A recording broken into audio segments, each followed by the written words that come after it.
नमस्ते. आजच्या 5th ब्लॉगमध्ये तुम्हा सगळ्यांचं स्वागत. अरे मी कॅमेरा सुरू केलाय. ऍक्शन वगैरे करते वेगळं होतं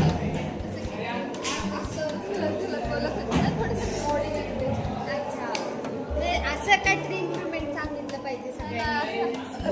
हाय गाईज, सरांजली मैंने तेरा कल का व्हिडिओ लिया है. सगळ्यात छान सरांजली बोलते. तुम्ही पण छान बोललात, असं नाही की खराब होतं. आता माझं बघ मी काहीच प्रिपेअर केलं नाही. अरे अरे मराठीत नाही बोलायचं ना, म्हणून तर प्रॉब्लेम बोलायचं असेल बट आहे ते.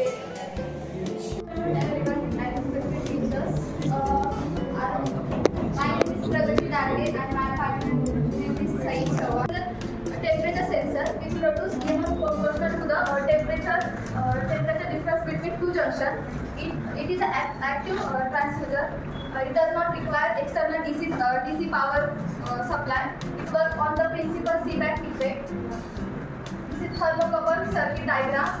Two metals, metal A and metal B, in closed circuit with two junctions. First one is the measuring junction and second one is the reference junction. Measuring junction is a hot and reference junction is a cold, and at the end circuit voltmeter is on.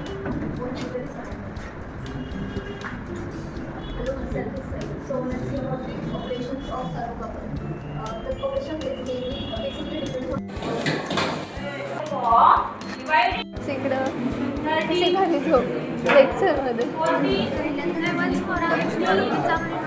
शी नाही असं सांग आता कशी झाली.